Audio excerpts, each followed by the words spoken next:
Hello guys, welcome to the class. This is Neha and आप सबका स्वागत है नेहू एकेडमी पे।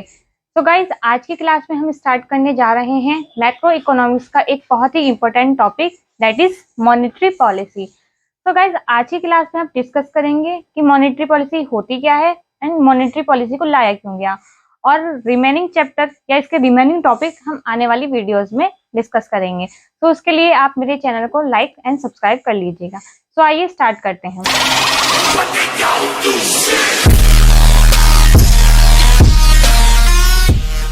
So what is monetary policy? Monetary policy के मीनिंग को समझने से पहले हमें ये समझना होगा कि मॉनेटरी पॉलिसी को लेके क्यों आया गया।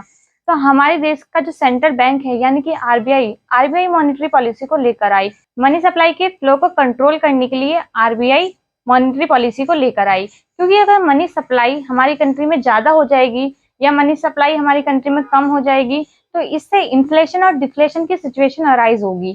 तो इसलिए इन दोनों के बीच एक बैलेंस बिठाने के लिए आरबीआई मॉनेटरी पॉलिसी को लेके आई। सो आइए हम जानते हैं कि व्हाट इज मॉनेटरी पॉलिसी।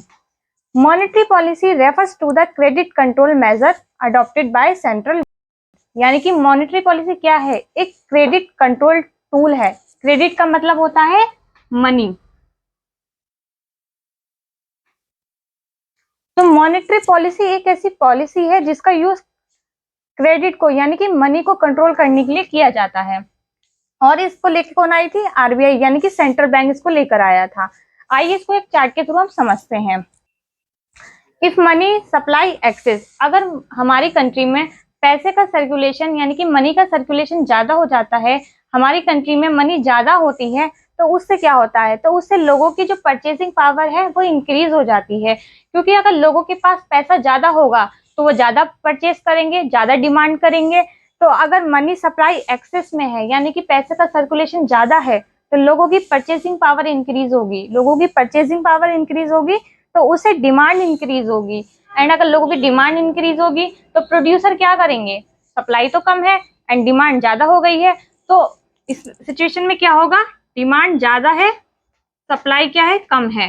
तो इस सिचुएशन में क्या होगा? जो प्रोड्यूसर हैं वो प्रोडक्ट के प्राइस को कम ज्यादा कर देंगे, क्योंकि डिमांड ज्यादा है एंड सप्लाई कम है। खरीदने वाले लोग बहुत हैं लेकिन प्रोडक्ट की जो अवेलेबिलिटी है वो कम है। तो इस सिचुएशन में प्रोड्यूसर जो है वो प्रोडक्ट के प्राइस को इंक्रीज कर देगा, जिससे क्या होगा? इन्फ्लेशन की सिचुएशन अराइज हो जाएगी।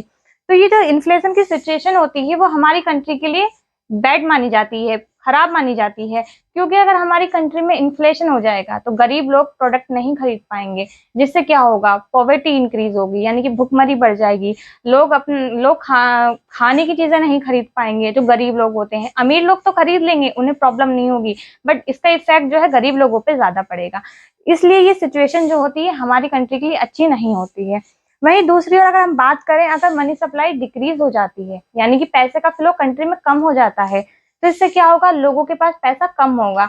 और अगर लोगों के पास पैसा कम हुआ तो उससे क्या होगा? उनकी परचेसिंग पावर डिक्रीज हो जाएगी। और अगर लोगों की परचेसिंग पावर डिक्रीज हो गई तो उनकी डिमांड कम हो जाएगी। और अगर वो डिमांड कम करेंगे तो प्रोडक्ट के प्राइस कम कर देगा प्रोड्यूसर, क्योंकि डिमांड तो कम है बट उसके पास सप्लाई ज्यादा है, उसके पास प्रोडक्ट पड़ा हुआ है तो उसे बेचना तो है, तो वो क्या कर देगा? प्राइस कम कर देगा।